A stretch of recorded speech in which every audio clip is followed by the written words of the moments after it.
Okay, so very good afternoon, everyone. I'm Unnati Barolia, and today I'll be dealing with the topic literary convergence, unpacking intertextuality in J.M. Coetzee's poem.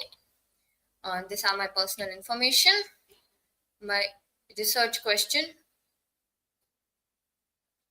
How does James Coetzee's Foy use the concept of intertextuality to change the dominant narratives and subvert the colonialist discourse present in Daniel Defoe's Robinson Crusoe? My hypothesis is James Coetzee's Foy employs intertextuality as a postmodern tool to reframe and deconstruct the narratives in Defoe's Robinson Crusoe. Through this subversion, Foy challenges the nation of realism, exposes the constructed nature of narrative authority, and reclaims the suppressed perspective of colonized subject. Yes, my table of content and introduction. Yes, introduction is all about the novel Foy, which was in 1986, and the one which I'll be like working with another, that is the Robinson Crusoe, focusing on the untold stories and marginalized voices in original voices in the original text, and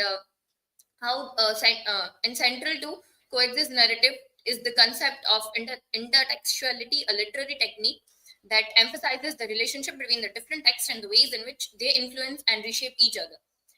Okay, so yes, the novel raises the question about authorship, colonialism, and the representation of truth, uh, positioning itself as a critic of the dominant narratives to have shaped Western literature.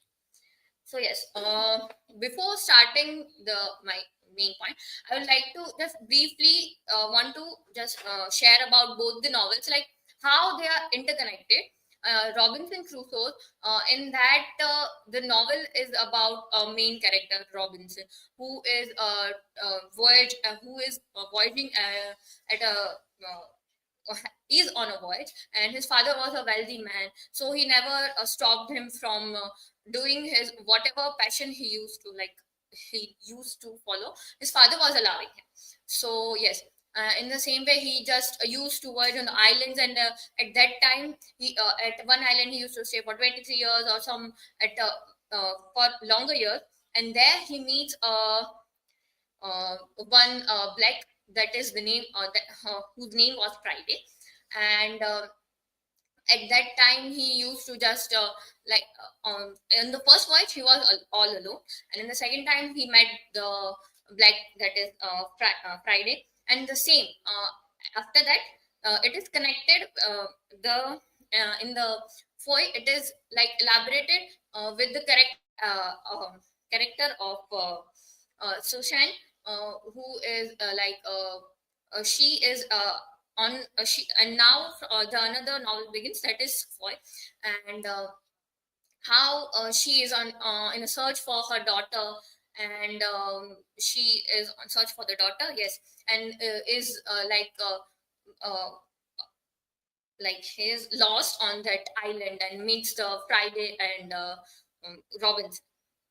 So yes, Crusoe, sorry, and yes, I hope we all know the story of Foy, so we can like interconnect this. Yes. So, beginning with the very first topic, that is defining intertextuality, exploring the theoretical framework. Intertextuality, that how the word was coined by Julia Kristevia, emphasizing the interconnectedness of text, highlighting how they draw upon and transform existing literary traditions.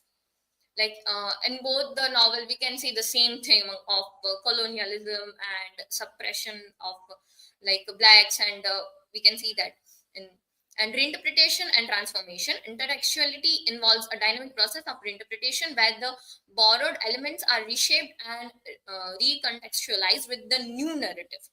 That we can see that how Robinson Crusoe is ending and having the same scenario and of islands, and there's only addition of a character, that is Sushan, and also addition of a foe in that, and her daughter search for the daughter and all. So the story is how interconnected. The theme is almost like same. So yes.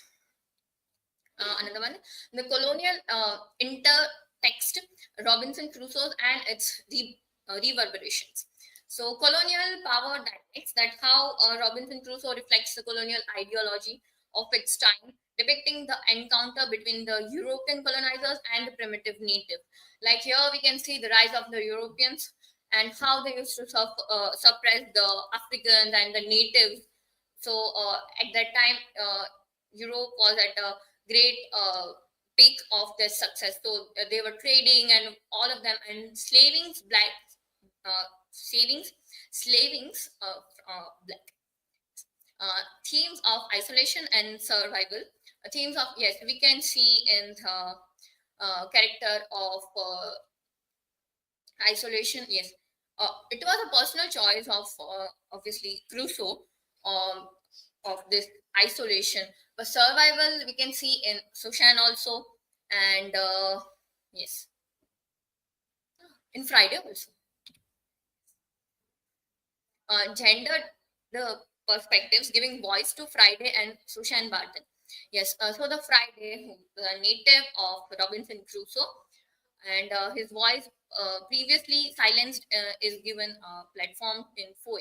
Like how in Robinson Crusoe, Foy was Friday was not considered, like not given that much importance or anything in that.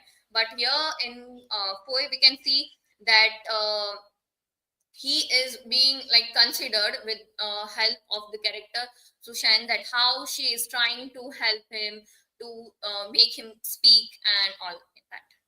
Sushan Barton, the protagonist of Poe, she challenges the male dominated narrative of Robinson Crusoe. Yes, in which the we can see the difference in Crusoe and metaphysical devices blurring the lines of authorship.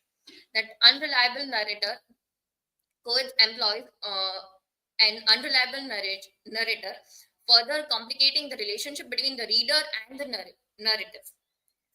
So yes, questioning authority, that how Foe challenges the traditional authority of author, and inviting the readers to question the nature and storytelling.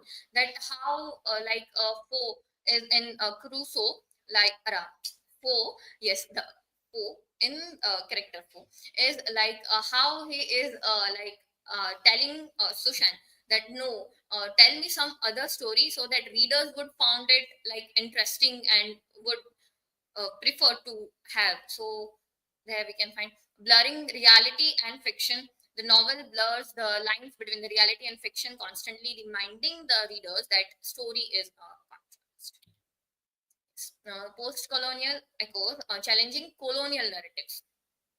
That how colonial discourses, uh, Coetzee Poe engages with the legacy of colonial discourse, expressing the power dynamics and cultural biases that shaped colonial narratives.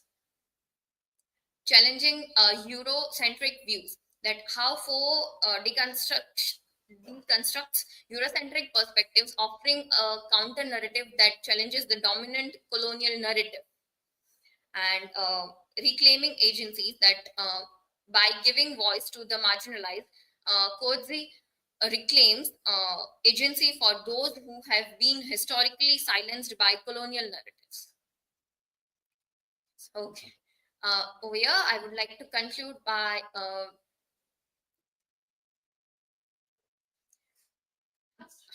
Coates not only critiques the dominant narratives of Western imperialism, but also challenges the traditional authority of the author. His postmodern reworking of the text reveals the constructed nature of realism and highlights the possibilities of rewriting history and literature from marginalized perspectives.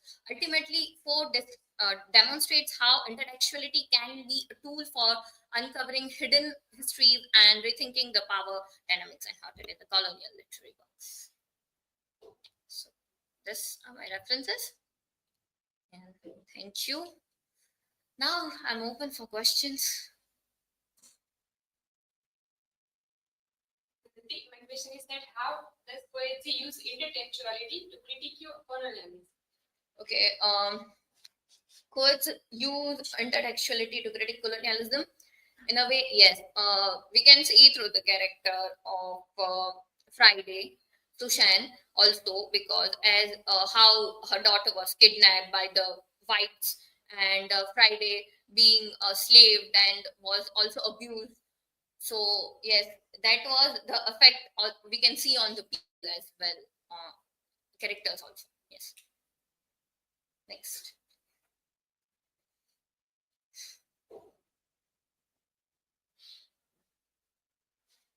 So the question is that what role does the character of Friday play in the intertextual critique? Okay. Talking about the both the novels, that is Robinson Crusoe and Foe. In both, Friday is there. Friday as a character is there, but in Robinson Crusoe, he is not being taken into much consideration. Like, is not talked much about it. So, and whereas in Foe, he is being uh, through the character of Sushan, he is being treated in a way of giving him a chance to open up that, but because of his tongue being abused by the Europeans, so as a slave, and we can see that. Thank you.